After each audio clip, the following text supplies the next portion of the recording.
It starts out not being about rats.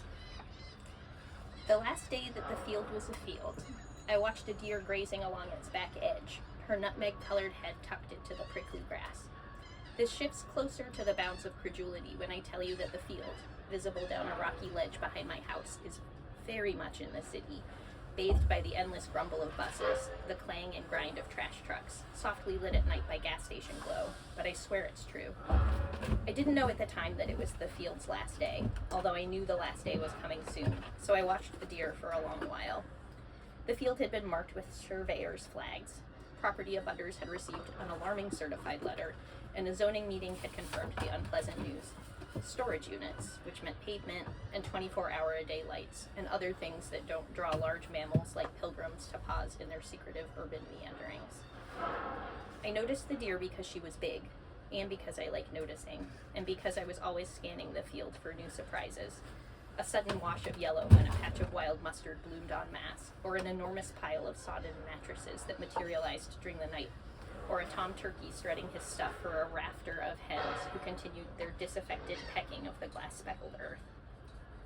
The field was big, maybe 2 or 3 acres, and unnaturally flat, bordered on one side by the aforementioned gas station and an expansive grocery store parking lot, on another by a wide and busy road, and backed up to a trash-strewn tangle of knotweed and a stand of trees that tumbled downslope to the Woonasquatucket River.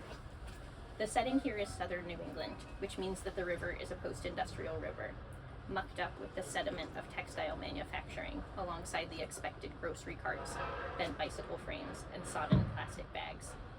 It's also beautiful, with vines and pussy willows, mystical herons, the occasional beaver, maple trees dipping their branches into the leaf-stained water. The deer, like most big city fauna, felt a bit like a ghost, a time traveler, an apparition crossing through a veil from a time when the city was quieter, stranger, the patches of wild less fragmented. Where did she come from? Where did she go when she finished browsing the grass? And more importantly, where did she go in the following days when the field became plowed dirt, and then pavement, and then storage units rose from the earth like a troop of ungodly mushrooms? That's what I want to say about the deer, but here's what I want to say about the field. It's easy to think of urban natural spaces as remnants of an earlier time, untouched islands in the clanging stream. But to borrow a phrase from Paul M.M. Cooper, the landscape is a palimpsest, a surface on which humans have built and erased repeatedly over the ages. I lived in my house for over a decade, long enough to see empty lots get built up, long enough to watch the field be stripped and paved, but not long enough to remember the field's previous life as a dump. Starting in 1957, the city began dumping non-combustible materials into Dierville Pond, which is to say, it was a tin can dump, which is also to say, there were rats. Lots and lots and lots of rats. Unlike other swampy parts of the city that were filled with gravel, Dierville Pond was quite literally filled in with trash. The location of the dump, in the middle of a densely populated mill village, unsurprisingly created issues. In July 1964, the local paper reported that, quote, the city health department is baiting the Manton Avenue dump with poison once a week instead of once a month because of the unusual number of rats there. Another article from later that month announced that the dump was to be treated with lime and gravel to kill the odor lingering over the neighborhood. A courageous journalist visited the dump on the heels of that announcement, where he noted, quote, several large mounds of rusty cans, would appear to be raw garbage and sewage, wooden crates, paper bags, and large dead rats. Oh. And he claimed that, quote, the noisome stench that permeated the area was the smell of rotting fish. The sanitation division chief, seemingly a bit sensitive about complaints over low-hanging trash smell, defended the stink, saying that most of it actually came from residue from the garbage incinerator that is deposited at the dump and covered over. He described the odor as a burned smell. By the mid-1960s, candidates for city council were promising residents better solutions for rats and stench, and state senators were angling, apparently unsuccessfully, to have the dump redeveloped into a recreational area.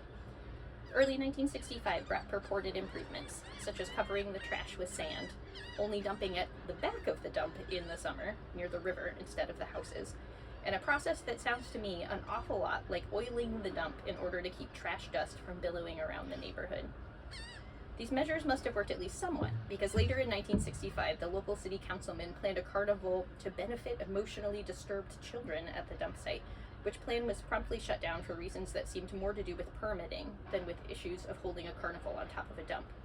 "I just wanted to spread a little love," he said. The dump fascinates me in part because rats are both ubiquitous and horrid, especially in this neighborhood by the river, but also because we live in a time when our city's infrastructure is mostly hidden from our daily comings and goings, tucked behind locked gates and razor wire. Our water's piped in from a faraway reservoir. Our trash gets carted to a figurative island of refuse away from any neighborhoods. Our sewage is whisked away to a water treatment plant on the edge of the bay. The really quite recent idea of placing dumps in the middle of residential American neighborhoods boggles the 21st century mind. Even harder to wrap my brain around than the marauding rats is the fact that 100 years ago, before the dump, the back windows of my house looked out over an enormous pond. I'm pretty sure it was a natural cove, with a wooden dam with a long raceway that powered the cotton mill a few hundred feet downstream, and it was popular for swimming, notwithstanding being directly downstream from at least 4 textile mills. Enough people were swimming in the pond that they were also drowning in the pond, so in the 1930s the city manned it with a lifeguard. Dyerville Pond was also a hugely popular ice skating spot, despite its proximity to the river's rushing channel, which even in pre-global warming winters rarely iced over fully. On February 6, 1911, the Providence Evening Bulletin reported that 6 men were pulled from the water after falling through the ice during a championship polo game in which someone chased a ball too close to the channel. The men were, quote, "fighting for their lives in the benumbing waters of the Woonasquatucket River at Manton," gushed the reporter. Quote, "It was only after a desperate struggle in which several were pulled out, only to get into the water again as they in turn joined in the work of saving comrades, that a tragedy was averted." The reporting is stupendous, with men slashing about frantically and the ice crumpling away inch by inch as they grasped at the edge. Things before the mill village and the swimming and the skating start to get hazy. In November 1897, coal cart driver James Molyneux was held up on Manton Road at the lower end of Dyerville Pond by 2 men who seized his horse by the bridle, but he escaped with his $7 by using the foolproof line, "Why, I haven't any money." The Dyerville Mill itself was built in the 1830s, although at the time it was on the city's rural outskirts. There are various descriptions of bridges across the river just north of the pond, going back to the first European settlers in the area, and anything before that wasn't written down, and I don't know how to find it, although I hope somebody somewhere is telling someone the story of the river before the bridge, the unbothered woods, the deer's ancestors grazing exactly wherever they wanted. Why am I telling you this? Partly it's so that I'm not the only one who remembers the field, or the deer, both flitting across these coordinates as the place shape shifts from solid to water and back again.